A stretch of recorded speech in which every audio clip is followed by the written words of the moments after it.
देश और विदेश में रहने वाले भारतीय लोग दिवाली की रोशनी में जगमगाते रहते हैं और खुशियां मनाते हैं। तो भारत के हिमाचल की वादियों में छुपा एक गांव स्याह काले अंधेरे में डूबा रहता है, जहां सदियों से किसी ने दिवाली नहीं मनाई। अरे मनाना तो छोड़िए, अगर कोई वहां इस त्योहार को मनाने का नाम भी ले ले तो सभी गांव वाले मिलकर उसे गांव से बाहर निकाल देते हैं। फिर भी अगर कोई गांव में रहना चाहे तो उसे एक कड़ी शुद्ध प्रक्रिया से गुजरना पड़ता है, जिससे आज तक कोई जिंदा नहीं बच सका। कहते तो ये है कि ये सब उन गांव वालों की भलाई के लिए है, जिसकी शुरुआत आज से कई सदी पहले उनके पूर्वजों ने की थी। दिवाली के दिन ही खुद की समाधि लेकर, ताकि गांव के बाकी लोग बुरी शक्तियों के प्रभाव से बच सकें। इन सभी बातों से अनजान गांव के विकास बोर्ड के पद पर एक नई अफसरनी अपनी बेटी अकीरा के साथ गांव में रहने आई थी। बेहद ही चंचल और खुले विचार की अकीरा दिखने में बहुत सुंदर थी, बिल्कुल अपनी माँ की तरह। अकीरा की माँ जितनी सुंदर थी उतनी खतरनाक थी, मानो जंगल की शेरनी, जो किसी शेर से भी ज्यादा घातक साबित हो सकती थी। गांव में आते ही लोगों के बीच उसकी बातें होने लगी थी। सरपंच जी, मैडम बड़ी सख्त था, एक ना चले किसी की। तो कहे तो यो भी कि अपने मर्द को जेल भिजवा के तलाक ले लिया सुने। अरे बहुत देखी मैंने ऐसे अफसर नहीं, इसे भी देख लेंगे, तू चिंता मत कर। एक बात और सरपंच जी, आपका लौंडा आजकल उस अफसरनी के बेटे के साथ ज्यादा घुल मिल रहा। अरे अरे घुलने मिलने तो जवान है, जमींदार है, तो खून तूफान मारेगा। नजर बनाए रखना मनोहर, आज हम बनाए।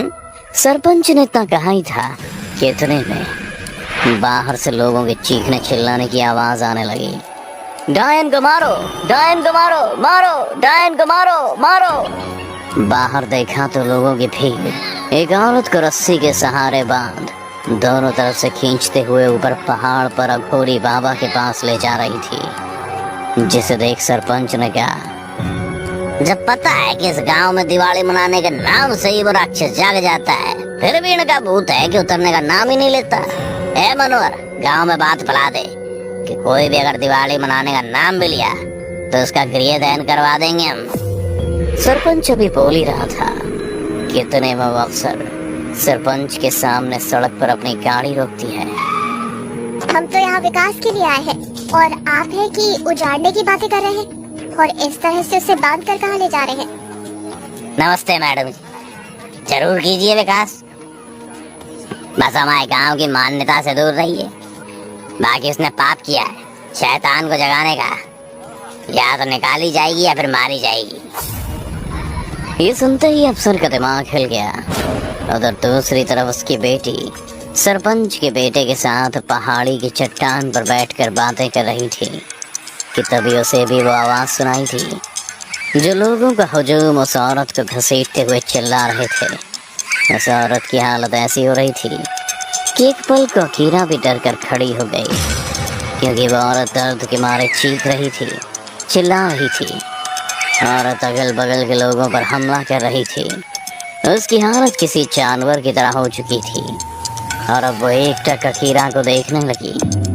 उसके देखते ही वो पूरी तरह शांत हो गई, जिस पर गांव वालों का चीखना चिल्लाना भी बंद हो गया और वो सब वहीं रुक गए। पर उन्होंने अब भी उस औरत को रस्सी से आजाद नहीं किया। न जाने क्यों, पर अकीरा एकटक उस औरत को देखते हुए उसके पास चली जा रही थी। वो औरत भी अपने थरथराते हुए सिर को हिलाते हुए अकीरा को देखने लगी। उसे इस तरह देख अकीरा अपनी लड़खड़ाती जुबान से उस औरत से कुछ कहना चाह रही थी कि इतने में वो अकीरा पर झपट पड़ी और उसे कुछ होता इससे पहले ही सरपंच का बेटा रवि बीच में आकर अकीरा को बचा लेता है। ये देख गांव के लोग एक बार फिर उसकी रस्सी को तान लेते हैं, जिससे वो औरत किसी जानवर की तरह चीखने लगी थी। रवि अकीरा को साइड में ले जाकर उसे कहता है, तुम पागल हो क्या अकीरा? क्या जरूरत थी उसके सामने जाने की? अरे अब वो कोई आम औरत नहीं रही, उस पर राक्षस सवार हो गया है। पर ये लोग उन्हें कहाँ ले जा रहे हैं? तुम इन चीजों में मत पड़ो अकीरा, चलो चलते हैं यहाँ से। नहीं रवि, मुझे जानना है कि आखिर क्या करेंगे ये सभी उस औरत के साथ। इतना कहते ही अकीरा उस भीड़ के पीछे पीछे पहाड़ी के ऊपर की तरफ भागने लगी। कुछ देर सोचने के बाद रवि भी भागते हुए उसके पास पहुंच जाता है। देखो अकीरा, हम चल तो रहे पर वहां से दूर ही रहेंगे, ठीक है? रवि की बात सुन अकीरा भी भीड़ से थोड़ा दूर एक पेड़ के पास ही रुक जाती है और एकटक उस औरत को देखने लगती है जिसे गांव वालों ने 2 खूंटों से बांध दिया था।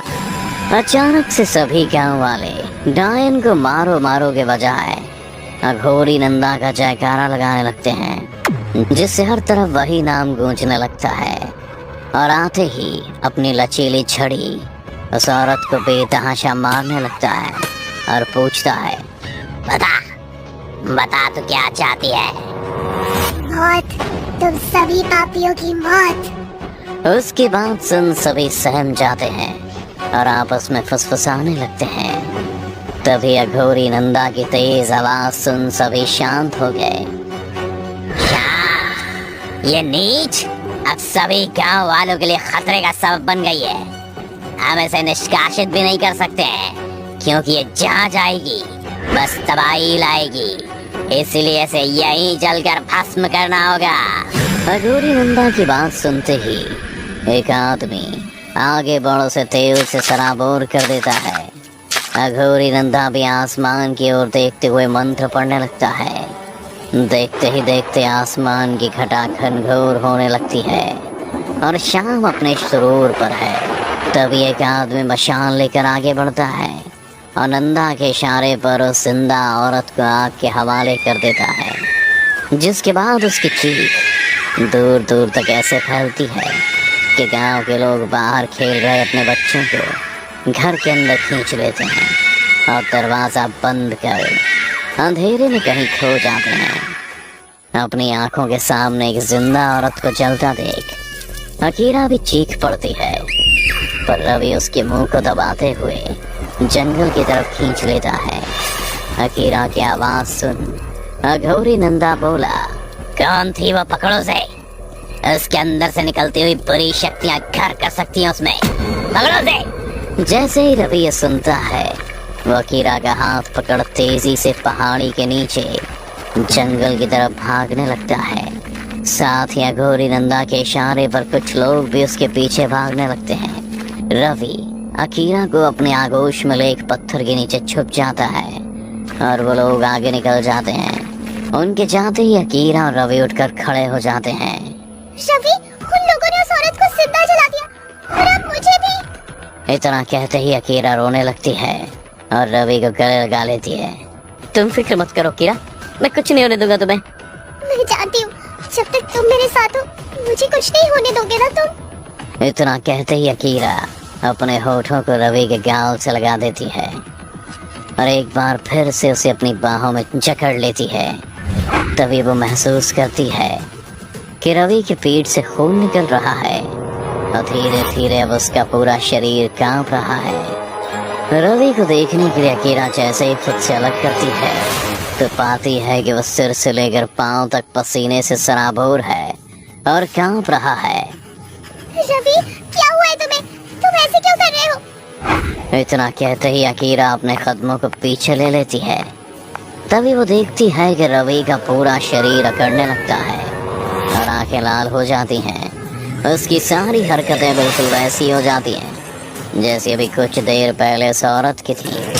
वो समझ चुकी थी कि अब तक जो रवि उसे हर मुश्किलों से बचाने का वादा कर रहा था वो अब किसी भी पल उसे खत्म कर सकता है। इसीलिए वो चीखते हुए जंगल से गांव की तरफ भागने लगी। उसकी आवाज सुना घोड़ी नंदा के लोग बेसी ओर आने लगते हैं और रवि कुछ देर अपने शरीर को मरोड़ता है और फिर किसी जानवर की तरह अकीरा के पीछे पड़ जाता है। अकीरा भागते हुए अब गांव में पहुंच गई थी, लेकिन गांव का हर दरवाजा बंद था। वो कई दरवाजों के आगे चीखी चिल्लाई भी, पर कोई भी मदद के लिए आगे नहीं आया। तभी उसकी नजर रवि पर गई जो उसे ढूंढता हुआ ऐसी ओर आ रहा था। उससे बचने के लिए अकीरा उसी घर के पास छिप जाती है और रवि आगे निकल जाता है। तभी अकीरा को अपनी माँ दिखती है अपनी गाड़ी से जाते हुए। माँ देखते ही अकीरा उसकी ओर बढ़ जाती है, लेकिन रवि उसे देख लेता है। अकीरा किसी भी तरह माँ को रोकने में कामयाब हो जाती है। अकीरा को इस हाल में देख उसकी माँ गाड़ी से उतर अपनी बेटी के पास आकर उसे गले लगा लेती है। तभी रवि भी उसके पास आता है और उन पर झपटने वाला ही होता है कि तभी अघोरी नंदा के 4 लोग कवच बनकर उनके सामने खड़े हो जाते हैं। किसी के हाथ में मशाल तो किसी के हाथ में तलवार। इन लोगों को देख रवि एक पल के लिए रुक जाता है और एक ही जगह खड़े रहकर जानवर की तरह चिल्ला रहा होता है। तभी उनमें से एक आदमी मशाल को अकीरा के हाथ में थमा देता है और खुद रस्सी लेकर रवि की तरफ बढ़ने लगता है। वो चारों रवि को घेर लेते हैं और उसे बांधने के लिए जैसे ही रस्सी आगे फेंकते हैं कि रवि उन चारों पर कहर बनकर बरस पड़ता है और देखते ही देखते सभी को लहूलुहान कर खत्म कर देता है। अपनी आंखों के सामने सबको खत्म होता देख अकीरा और उसकी माँ हाथ में मशाल लिए वहां से भाग निकलते हैं, पर रवि दूसरी तरफ से ठीक उसके सामने पहुंच जाता है और उसकी तरफ झपटने ही वाला होता है कि अफसरनी उसे मशाल दिखाकर दूर करती है और फिर गांव वाले से कहती है, आज आपका गांव इस राक्षसी शक्ति के चपेट में इसीलिए ही है क्योंकि आप सभी अच्छाई में विश्वास रखने से ज्यादा बुराई से डरते हैं। अरे दशहरा और दिवाली हम बुराई पर अच्छाई की जीत के लिए मनाते हैं ताकि हमारे जगमगाते घरों को देख बुराई दूर ही रहे, पर आप सभी खुद को अंधेरे में डाल खुद से ही बुरी शक्तियों को न्योता दे रहे हैं। आज दिवाली है और यही वो दिन है जब आप सदियों से अपने गांव में बसी शैतानी शक्ति को बाहर कर सकते हैं। सोच क्या रहे हैं, कर दीजिए रोशन अपने घर को दिवाली के दिए से। अफसरनी की बात सुन गांव का सरपंच अपने ही घर की खिड़की से झांक कर कहता है, गांव वालों हमारी बात ध्यान से सुनो। भले मेरे बेटे की बलि चढ़ जाए पर परंपरा ना टूटना चाहिए। देखिए आप सभी मेरी बात सुनिए। घर में अंधेरा रख शैतान से नहीं बचा जा सकता, बल्कि उजाले में विश्वास करके बचा जा सकता है। सरपंच ठीक है कह रही अफसरनी, इतने साल तेरी सुन के कौन सा हम बच रहे हैं, एक एक करके हर साल खत्म ही हो रहे हैं। आज इसकी बात सुनने में जीने की उम्मीद आ रही है तो ये भी करके देख लेते हैं।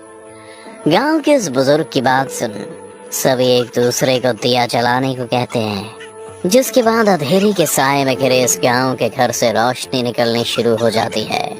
कोई अपने घर में दिया जला रहा होता है तो कोई लालटेन से अपने घर को रोशन करता है और देखते ही देखते कुछ ही देर में पूरा गांव जगमगा उठता है। दूसरी तरफ अपनी बेटी को बचाने के लिए अफसरनी भी मशाल के दम पर रवि को रोके हुए थी, लेकिन गांव में फैली रोशनी को देख रवि के अंदर के शैतान अपने ही आप मरने लगता है। मानो जैसे दिवाली के फैलते उजाले से उसके बुरे साम्राज्य का अंत हो रहा हो।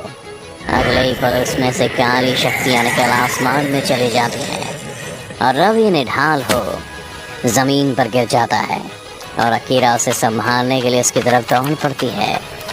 उसकी माँ उसे रोकती भी नहीं है क्योंकि उसे पता है दिवाली के इस उजाले ने इस गांव में फैले सदियों के अंधेरे को खत्म कर दिया है।